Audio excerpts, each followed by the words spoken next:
My precious child, I know you are standing in an uncertain place right now. The promise has already been set in motion, yet the world around you remains still, as if nothing has shifted at all. In this very moment, I want to remind you of something foundational. Faith is the substance of things hoped for, the evidence of things not yet seen. It is not a receipt you exchange for instant results. If you only believe when you can see visible progress, then you are following outcomes, not me. But when you remain faithful, even when nothing appears to be changing, you are stepping into something far deeper than religion. You are stepping into genuine relationship with me. There is something I need you to understand clearly so that your heart does not grow unsettled. You are not forgotten. You are not behind schedule. The in-between space you are living in is not emptiness. It is a meeting place, a sacred ground where I am working in the deep places of your life, long before I allow your eyes to see the results. When you treat everything around you as mere coincidence, your prayer life slowly becomes a hurried routine. But when you accept that you are exactly where you are meant to be, you will stop striving in impatience and begin to truly listen. Not only to what excites you, but also to what I use to shape you. I am not leading you through this in-between season simply to rescue you from difficulty. My aim goes far deeper than that. I am restoring you at the root. Your weary body, your tangled finances, your fractured emotions, your disordered spiritual life. True blessing is not indulgent comfort handed to someone unprepared to hold it. It must be received by someone shaped enough to steward it with discipline and right choices. If you only want to receive more without allowing me to bring order into your life first, what you call grace can quietly become a new kind of burden. I know you do not always understand how you arrived in this in-between place. Tears often come before answers do, and I do not take your pain lightly. But I also do not want that pain to become the reason you stop moving. When you refuse to let bitterness take root, pain becomes a seed with potential. What feels like loss today may be exactly what I am reshaping into harvest tomorrow. If you are willing to turn your complaining into honest, specific prayer, and turn long, restless nights into a new discipline of living, working, learning, and healing, then something within you begins to change. I look at you now not with suspicion or disappointment, but with the patient eyes of a father who knows exactly where you stand. You think you have gone wrong because the scenery around you has not changed, because the promise you had is still out of reach. But I whisper to you precisely in the moments when everything still looks the same. I am telling you that you have not wandered from the plan. You have stepped into the appointed meeting I prepared long ago. In that place, I do not need you to run faster. I only need you to stay long enough. Many have walked away from this meeting point because they interpreted silence as absence. But with me, silence is often the season of my deepest work. You grow weary here because you have been conditioned to measure me by outward signs. When you do not see a door open, you begin to doubt what I said. When you do not see results, you assume you misheard my voice. That is when faith becomes quietly distorted, not through open rebellion, but through an unspoken deal. I will believe if you prove it first. I do not condemn you for this. Your heart is simply hungry for certainty. But understand that when you treat everything as random, your prayers grow shallow. Not because of me, but because you are only seeking a temporary sense of safety. And that very hurry causes you to miss how near I truly am. Think about the two disciples walking toward Emmaus. Leaving Jerusalem in the heavy sorrow of late afternoon, they had heard the promise. They had witnessed the cross, but they could not yet comprehend the resurrection. So they believed everything was over and turned away. I walked with them for a long time, yet their eyes were kept from recognizing me because they were only looking for me in what was familiar. I did not rebuke them for leaving. I simply drew close, explained things piece by piece until their hearts burned within them again. Only when they were willing to stop, to sit down, to break bread and remain long enough did they realize I had never left. You are in the same place. This in-between stretch is not a full stop. It is a road where I am walking right beside you, even if you have not yet named my presence correctly. So I invite you to return with a different posture. Stop living as though everything is accidental. Stop praying as though you are simply trying your luck. Quiet the distractions that keep you hunting for noise to fill the emptiness. Stay with me, not only in the passages that thrill you, but also in the parts that require patience and obedience. When you remain long enough, you will realize I speak to you not only through words, but through a life whose rhythm is being gently rearranged. And when your heart stops asking when and begins to ask, what do you want me to learn here?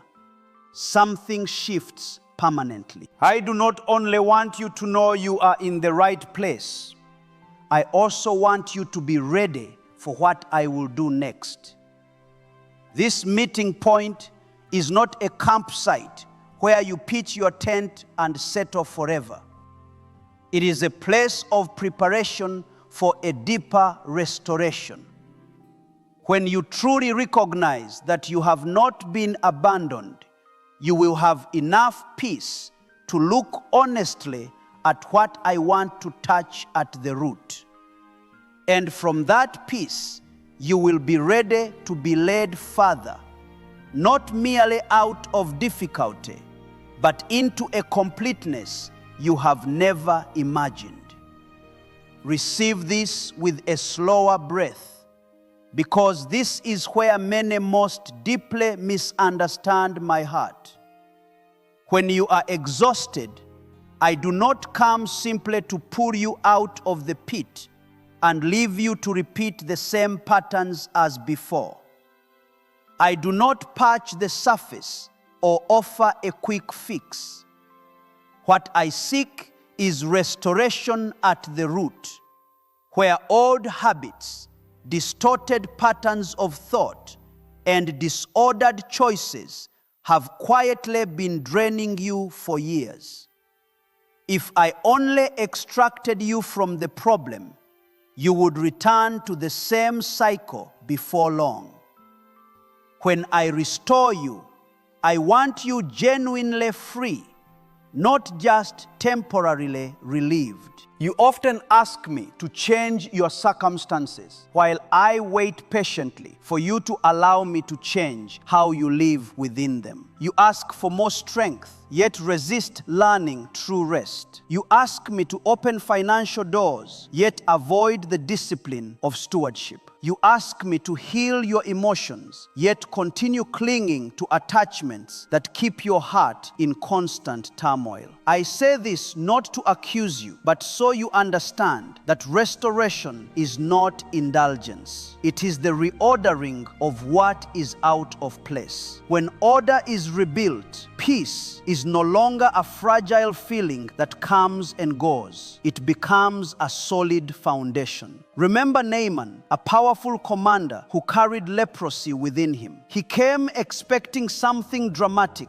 a miracle worthy of his rank. Yet I told him only to wash 7 times in the Jordan. Something so simple, it offended him deeply. That very simplicity exposed what he was not yet ready for: humility as the path to real healing. When he obeyed, not only was his flesh restored, but his heart was renewed as well. You are the same. Many of the blessings in your life feel stuck, not because I am withholding, but because you are not yet willing to walk the path that requires you to be shaped. So I call you back to honesty before me. Let me touch the 4 areas I care about in you.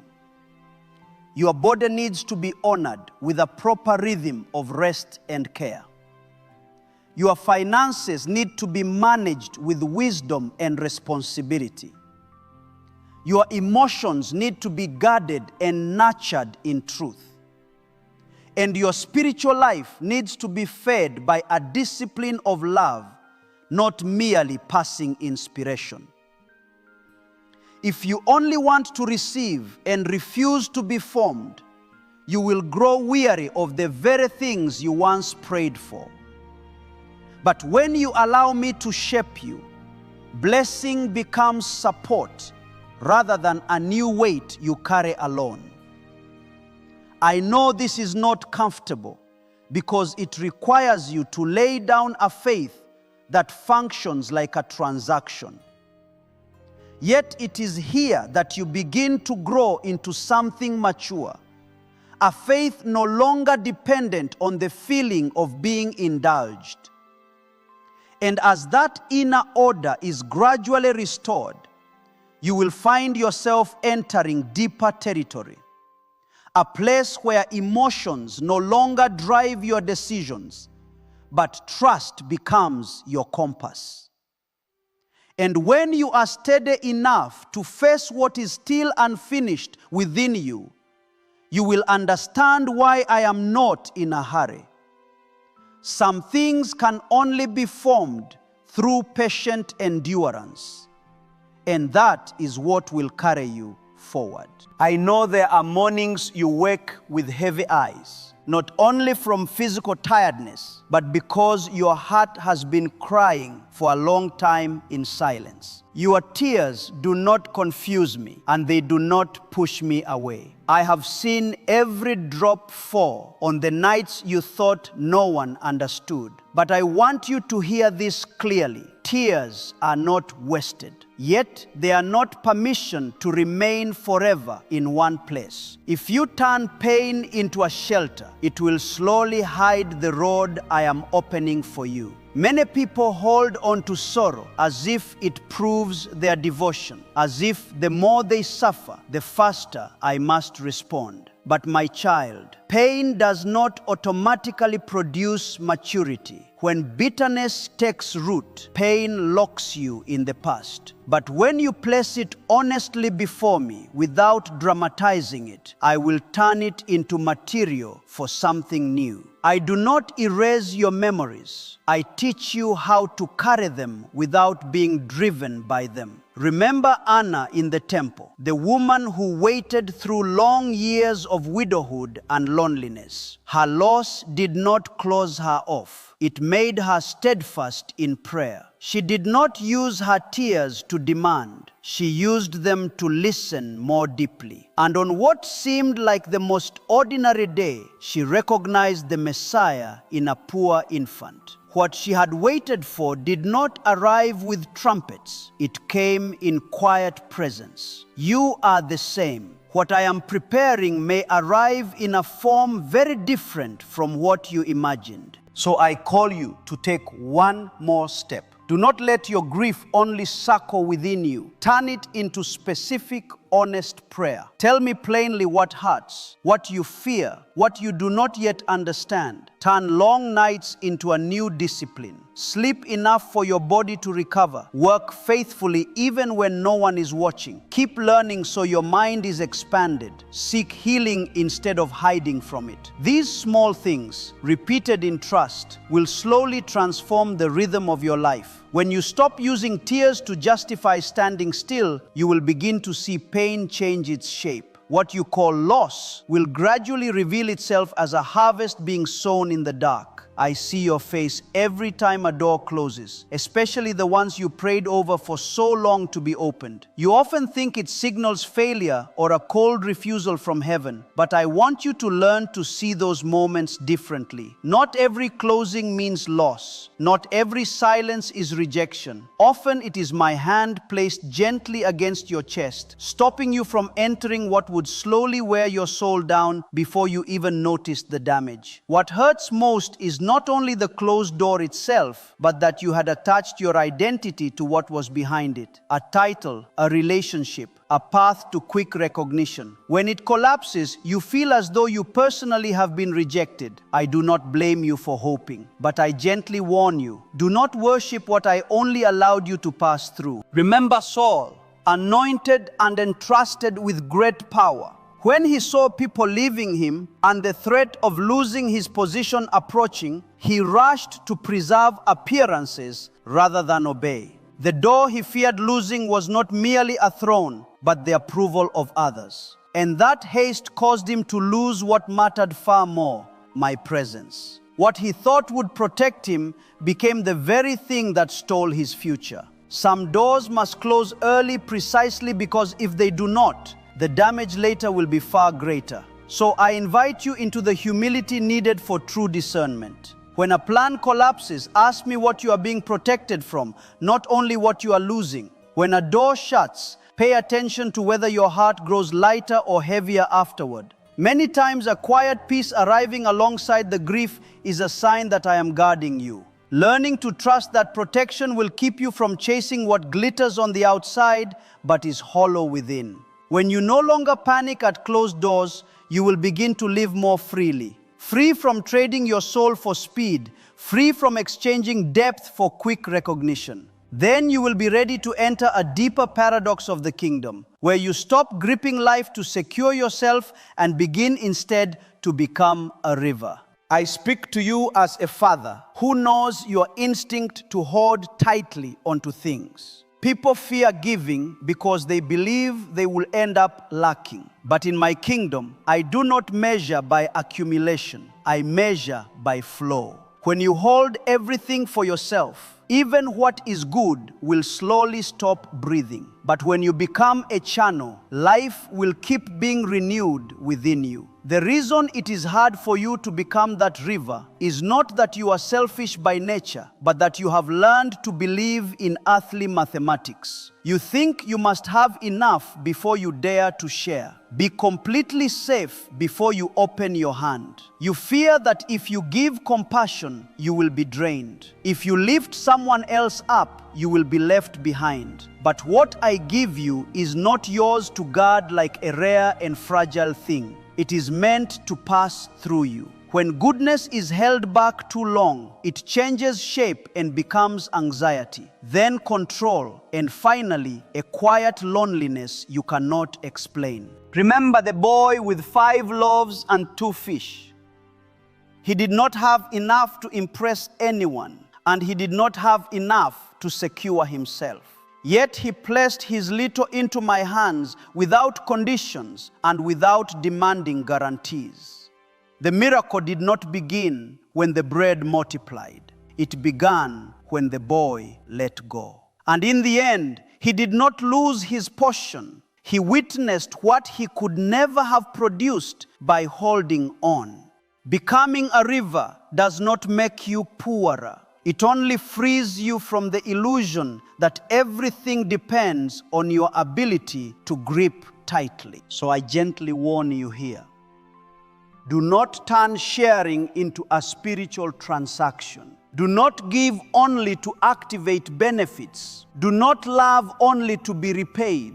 Do not serve only to prove your worth. When your motives are misaligned, even good things will exhaust you. But when you give because you genuinely love others, because you trust that I am working beyond what you can see, your heart will find freedom. Freedom from calculation. Freedom from the fear of being shortchanged. I do not promise that signs will always be clear or that outcomes will arrive on your preferred timeline. But I tell you truthfully, what I want to preserve in the long run is not only what you receive, but the person you are becoming. One who believes while standing in the in-between. One who gives even without abundance. One who stays with me when nothing visible seems to be changing. When you live this way, you do not merely pass through the difficult season. You become a living witness that I am still at work, quietly yet faithfully, in every single beat of your life. I want you to stay a little longer. Do not rush away with trembling hands the way you have so many times when your emotions rose too high. What I am about to say is not meant to overwhelm you, nor to awaken a shallow hope. It is meant to place you back where you truly belong, in the arms of a Father who has been there from the very beginning, even when you thought you were entirely alone. I have walked through every ordinary moment of your life, not as a distant spectator, but as the one who is near enough to hear even the thoughts you never dared to speak aloud. The choices you made when no one was watching. The times you had to shrink yourself to fit your circumstances. The times you clenched your jaw and stayed silent so that others would not worry. I saw all of it, and I did not turn my face away for a single moment. You think those things are too small to be remembered, but to me, no moment is insignificant when it is bound to faithfulness. When you stood before numbers that did not match your needs, when you crossed off a real and legitimate desire in order to preserve what was more necessary, I saw that quiet sacrifice clearly. It was not loud. It did not look heroic, but it carried the shape of a faith trying to breathe under pressure. You were not only choosing between items, you were choosing between giving up and continuing forward with honor. And in those painfully ordinary moments, I was shaping you into someone capable of stewarding what I give, not merely someone waiting to be rescued.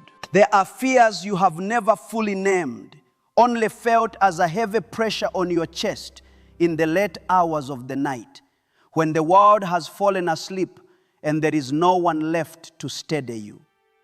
Your mind runs in circles around scenarios that have not happened, roads that have not opened, questions without answers. You thought those were the moments I was most absent. But in truth, those were the moments I was closest. Close enough not to interrupt, only to listen. I do not rush to silence your fears with hollow phrases, because I know you need to feel seen before you can be comforted. And it is that quiet presence that has held you in place, keeping you from sliding into despair, even when you could not recognize it at the time. I have received every tear you shed in silence, not as weakness, but as a prayer that needs no words. There were seasons you no longer had the strength to believe with your reasoning, only the ability to cling on in the most fragile way. But hear me, my child. Faith is not measured by certainty. It is measured by staying. And you stayed. Even weary, you did not turn your back. Even when you did not understand, you kept living with kindness. Even when you felt hollow inside. That is a faithfulness I never take lightly. What you thought was only enough to survive is precisely the material I used to build something lasting. Not a single detail of your journey has been overlooked. The sighs you swallowed back, the right decisions no one praised, the times you chose not to hurt others, even while you yourself were hurting. Every bit of it has been noted, not as a scorecard, but as the imprint of a person being formed. I am not only concerned with getting you through the difficulty, I am concerned with who you become after you get through it. That is why I do not answer you with one isolated blessing, but with a restoration that reaches into every dimension of your life. Even now, I am reordering what you believed was tangled beyond saving, not through a single dramatic act that makes everything vanish overnight, but through a new order that gives you the strength to carry what I place in your hands. Your body will learn the rhythm of rest again, no longer running on prolonged tension as a way of life. Your mind will grow quieter, not because the problems disappear, but because problems will no longer rule you. Your emotions will be healed from fractures you once accepted as simply normal. And your spiritual life will no longer revolve around waiting for signs, but will be anchored firmly in relationship with me. I am not inviting you into this through temporary excitement, but through a maturing trust. The restoration I give does not make you dependent. It makes you steady. It does not help you escape reality. It gives you the capacity to face it with your whole self. And when you look back on the road behind you, you will realize that the days you assumed I was most silent were the days I was doing the most work. Not to demonstrate power, but to protect your soul from what you were not yet strong enough to carry. So do not cross your heart too soon. Do not rush to conclude the story when the page has not yet been turned. What is happening is not an ending. It is a transition.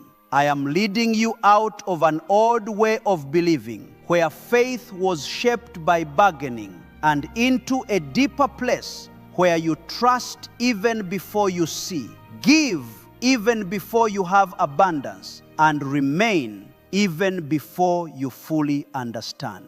This is not the most comfortable stretch of the journey, but it is the most necessary. And I am here not to pressure you, but to walk with you, step by step, slow and steady and true. I have not come to touch only one corner of your life and leave the rest to keep cracking. When I move, I do not work in scattered fragments, because you were not created as a collection of separate parts. You are a living whole where body, emotions, thoughts, resources, and soul are woven so deeply together that when one part is depleted, every other part slowly loses its strength as well. That is why what I am leading you into is not a single isolated blessing, but a comprehensive process of transformation, quiet yet persistent, reaching into the very places you have grown used to enduring without expecting renewal. I know your body has carried too many marks from long days without adequate rest. Some of the pain you carry is not exactly sickness, but the consequence of living beyond your limits for too long. Some weariness cannot even be named, only felt each morning as a heaviness, as though your strength has been drawn down before the day even begins. I do not dismiss that. I have seen every night you forced yourself up.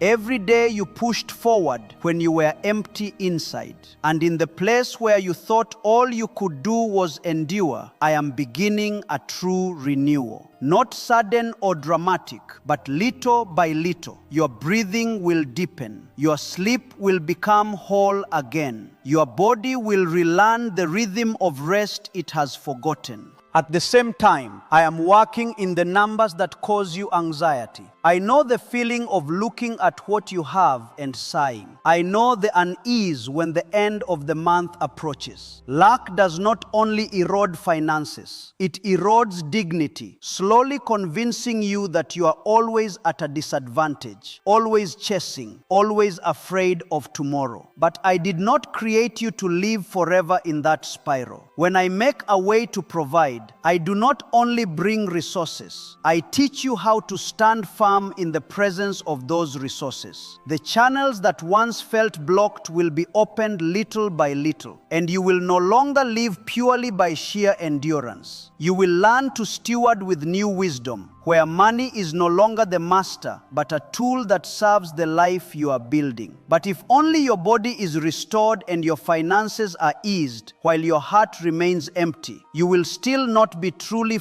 living. I see the quiet spaces in you where joy once lived but slipped away without your noticing when. There are smiles you have practiced until they feel familiar, yet they never reach the depths of your heart. There are people nearby, and yet you feel alone. Sorrow is not always loud. Often it is simply the long absence of feeling understood and being able to rest without needing to perform. I have not come to blame you for the sadness that has lingered. I have come to pour into you a joy that does not depend on your circumstances, a peace that does not require you to pretend you are strong. Little by little, lightness will return. Laughter will no longer feel forced, and you will realize you have not been abandoned in this world the way you once believed. And above all, I am touching the deepest part, the one you most often avoid, your spiritual life. Not to pile on more obligation or make you strain toward greater righteousness, but to allow you to live more truthfully before me. For many years, you may have grown used to believing by habit and praying by routine while your heart was tired and distant. I do not condemn that. I only want to rekindle a connection that was once vividly alive, where you come to me not out of obligation, but because you know you need to remain in my presence. When your spirit is renewed, the other parts of your life will naturally find order again. You will not have to force yourself to believe, because faith will become like breathing, not a burden to carry. None of these things happen so that you feel more deserving than others, or so that you measure me by what you receive. They happen so that you become someone different, steadier, freer, and able to trust even before everything is resolved. I do not promise a journey without trials, but I promise a journey without meaninglessness. Every restoration unfolding within you is weaving a new foundation where you no longer live by fear, but by a deep and quiet trust. And when you look back, you will recognize that the most precious change was not what shifted on the outside, but that you are no longer the old version of yourself, the one who believed you could only survive and never truly live in fullness. I know there have been seasons when everything inside you became so tangled that even you could not name where you were going. Not because you were weak, but because you walked too long through dim crossroads where many voices spoke at once and none sounded certain enough to guide you. When your vision was obscured, you began walking by habit rather than conviction, by reflex rather than purpose. Yet, even in that haze, I was not standing outside watching.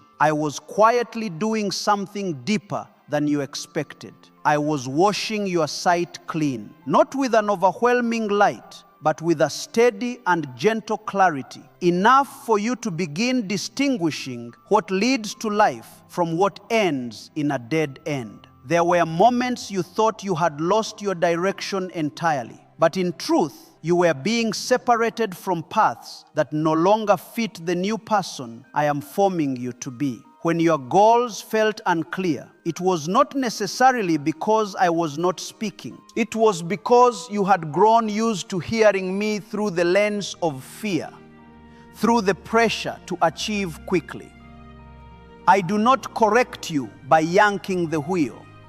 I adjust you from within, where you begin to understand again why you walk, why you choose, and why not every open door is meant to be entered. The transformation I am working in you does not stop at one aspect, because you were not created to live in fragments. Where your body once grew weary through neglect, I am teaching you a new rhythm of rest. Where your finances tightened under a lack of direction, I am reshaping how you steward them. Not only your cash flow, but also your trust. Where your emotions were drained from carrying what was never yours to hold, I am softening your heart again, returning to it a joy that does not depend on what happens around you. And where your spiritual life once swayed because you lived by momentary feelings, I am laying a firm foundation so you will know who you are and whom you walk with. This is not a temporary patch, so you can endure a little better. What I am doing is comprehensive, because the cracks within you were never isolated from one another. When one part is wounded, the other parts are affected too. The enemy does not need to destroy you with one great blow. He only needs to keep you misaligned long enough for you to begin doubting yourself. But I will not leave you there. The light I pour out does not only expose the problem, it also reveals the way forward. And now I invite you into another step of mature faith, the step of agreement. Faith is not only an emotion you keep privately in your heart. It is the consent you express through words and action. When you dare to name what I am doing, you do not manufacture a miracle with your mouth, but you open your heart so that the miracle has room to stand. There is a holy power in naming rightly what I have already begun. When you speak restoration, you are choosing to stand with the light instead of continuing to describe the darkness. When you affirm healing, you are aligning your heart with the rhythm of heaven, where all things are finished before they are seen. I know you have hesitated to make declarations because you fear hoping only to be disappointed again. But I am not calling you to speak in order to convince yourself. I am calling you to walk in step with what I have already ordained. When you openly acknowledge what I am doing in your body, in your finances, in your joy, and in your direction, you are stepping out of the role of a distant observer and into the role of someone who walks with me. That is not superstition. It is the mark of a faith that knows how to stand upright, not hiding behind silence out of fear of being wrong. That agreement may not change everything instantly, but it changes you first. It causes you to stop describing your life as a chain of risks and to begin seeing it as a journey being led. When you name restoration, you also accept the responsibility to live in a way that fits it. Caring for your body as a gift, managing your finances as a steward, nurturing joy as a living source, guarding your direction as a sacred compass. A miracle does not fall upon a life that refuses order. It blossoms in a life willing to be rearranged. I am not pressuring you. I am inviting you while your heart is still tender, while clarity has just been given. Do not wait for everything to be perfect before you agree, because faith does not wait for favorable conditions. When you confess what I have spoken, you are placing a seal upon a process that is unfolding, not with pressure, but with trust. And wherever you are on this journey, I am there with you. My eyes not turning away, my heart not changing. What I began, I will also complete, step by step, layer by layer, until you are not only restored, but made new, able to see clearly, to live with steadiness, and to walk without fear through every in-between place still ahead. I know you have carried this stretch of road in silence for so long that you can no longer clearly name your own feelings. The nights you shut the door were not to escape the world, but because you did not have the strength to explain to anyone what was happening inside. You thought that if no one saw it, the pain might be lighter. But I was there, not as one standing outside to observe, but as a father sitting very near enough to hear even the sighs you never formed into words. I do not see your tears as weakness. I see them as the sign of a soul still alive, still reaching, still hoping even when exhaustion makes letting go seem easier. You have wasted nothing when you cried. Every tear you have shed carries a story you never fully told. Some came from disappointment after you prayed for so long and saw no change.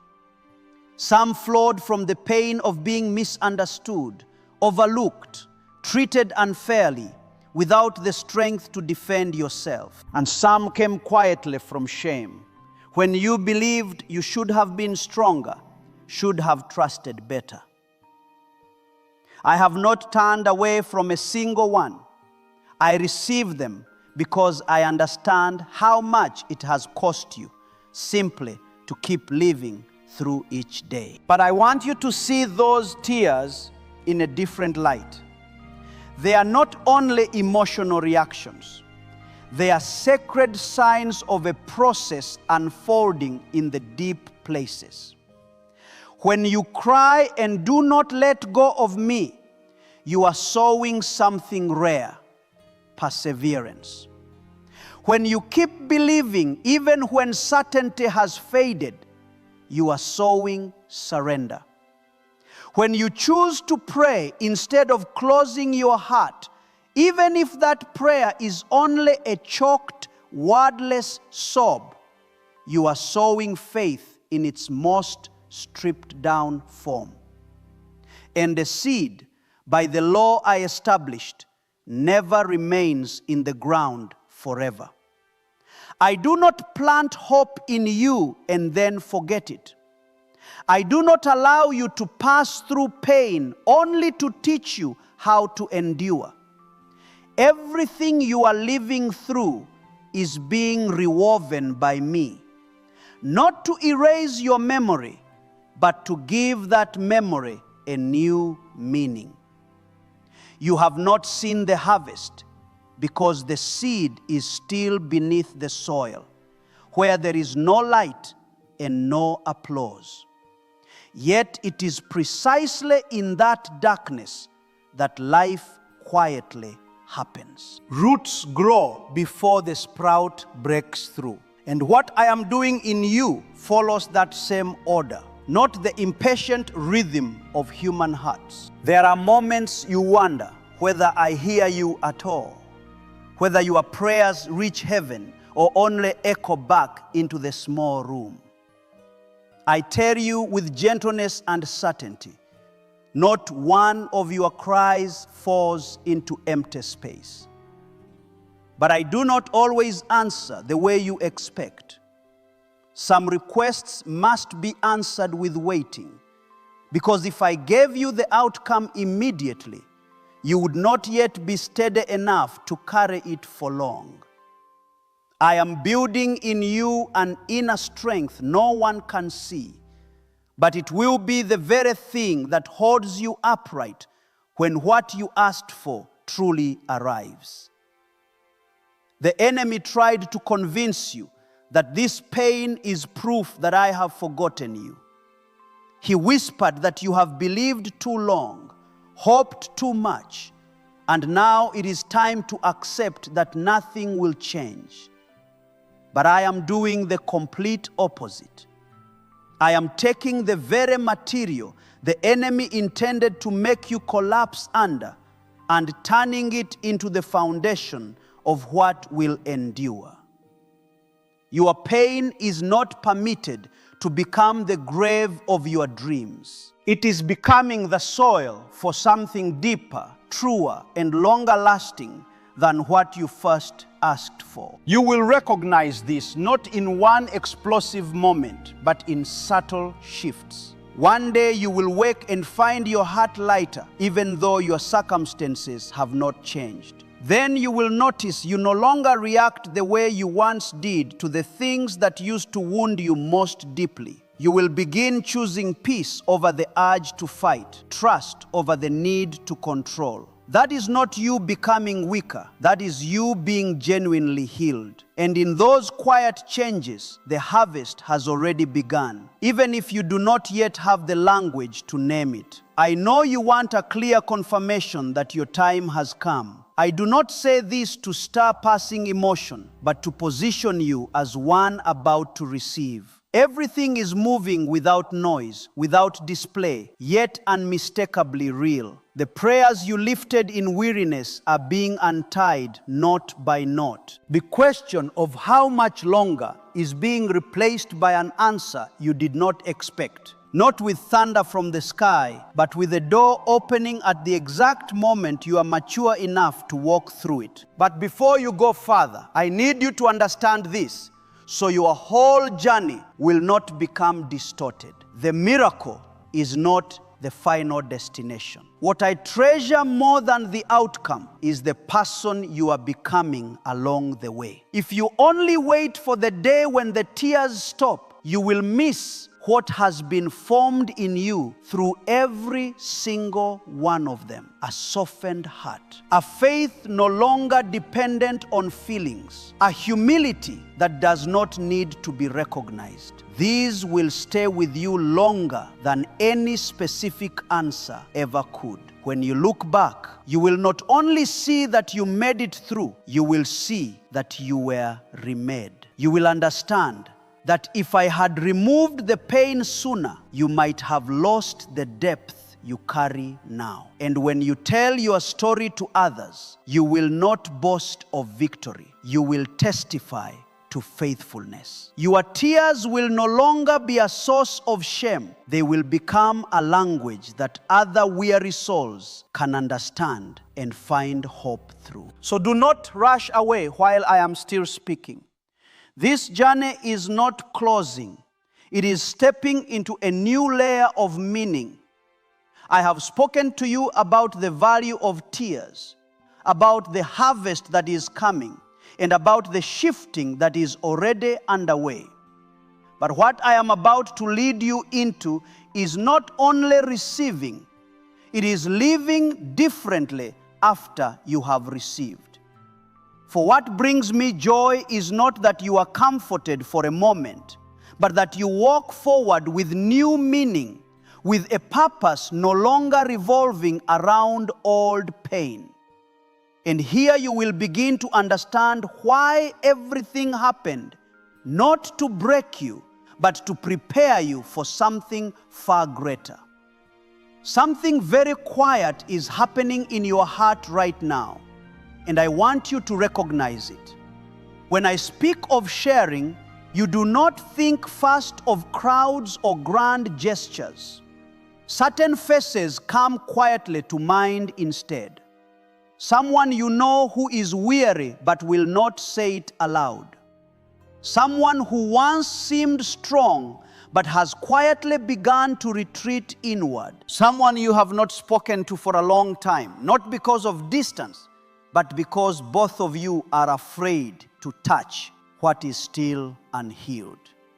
You can pretend you do not see, but I know you see very clearly, because it is I who am placing those faces within your heart, not to pressure you, but to invite you into the role you have been prepared for a long time. Do not think you must say something impressive or perfectly correct or fully formed. What I need from you is not the ability to persuade.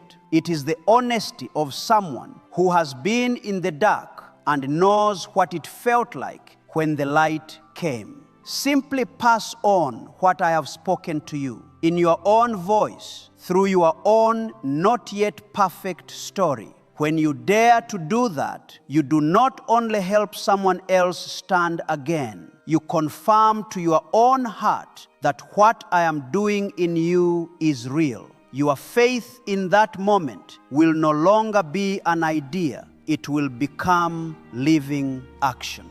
I know you worry that the other person may not listen, may be indifferent, may not respond the way you hoped, but your responsibility is not the outcome, it is the obedience. A seed does not sprout immediately before the sower's eyes, yet it is still quietly at work in the soil. Some words you speak today will bear fruit only years from now, at a time when you no longer remember you ever sowed them. And some words you thought were small will become a lifeline for someone standing at the very edge of giving up. You cannot see it all, but I can. When you choose to share, you step out of the center of yourself and into my flow. And there you discover something gentle. You are no longer alone on the journey of faith. What I do in you is no longer only for your support. It begins to weave you into my larger story with the people around you. Life multiplies not because you strive harder, but because you stop keeping it entirely for yourself. I am speaking to you now in a very slow, very close voice. The way a father sits beside his child at the end of a long day, not to correct in haste, but to touch what is deepest. You have passed through the in-between. You have learned not to panic when you cannot yet see the outcome. You have practiced not clinging to what I have closed. And now I am bringing you to one final step of maturity. Quiet and showy, yet decisive for the entire depth of your life of faith. This is the moment when you no longer live only within the relationship between me and you, but begin to allow that relationship to overflow outward, to pass through you to reach others. For true faith never stands still. If it does not flow, it dries up. If it is not given away, it folds in on itself and becomes a kind of selfish safety you may not even recognize for what it is. I know there is a very human hesitation in you. You fear that if you give, you will be left with less. You fear that if you open your hands, what you are holding will slip away. You are not wrong for thinking this. You are simply living by what the world has taught you for many years. That you must hold on in order to keep. That you must secure yourself before you can think of others. But my kingdom moves to an entirely different rhythm. Here, life is not measured by how much you store up, but by how freely you allow it to circulate. When you try to keep blessing entirely for yourself, it grows heavy. When you allow it to pass through you, it renews you day by day. You need to understand this clearly so that you do not unknowingly turn sharing into spiritual calculation. I am not looking for people who scatter good things in order to receive something in return. Nor do I need testimonies told to impress. What I seek is a transparent heart, willing to give out of love, out of obedience, out of trust, that I am working far beyond what you can control. When you share only to activate something for yourself, your heart will quickly grow weary. But when you share because you can no longer contain what you have received, you will step into a very strange joy, the joy of one who is allowed to stand in heaven's current. Picture a small flame burning in the night. If you cover it because you fear the wind, it will gradually weaken for lack of air. But if you use that flame to light another, you lose none of its light. Instead, the darkness around you begins to retreat. When many flames are lit, the night is no longer frightening. You do not need to understand every mechanism of light. You only need the courage to bring the flame you have close enough to someone else. Faith works the same way. It does not grow in isolation. It grows through overflow. I know you often feel you are not yet good enough to share, not strong enough to support others, not mature enough to speak with any real weight. But I did not choose you because you are sufficient. I chose you because you are willing. What I have placed in you does not need to be perfect to touch another person. It only needs to be true. A word spoken from a place that has known pain, has known doubt, has stood in the in-between and still chosen to trust, carries more power than 1,000 hollow phrases. You do not need to preach. You only need to bear witness through your presence. So I urge you now, not with the rigid command, but with the great trust I place in you.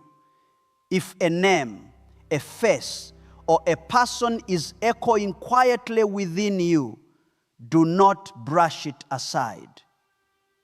I often speak to you through such gentle promptings. Send out what you have just received. No embellishing, no performance, only sincerity.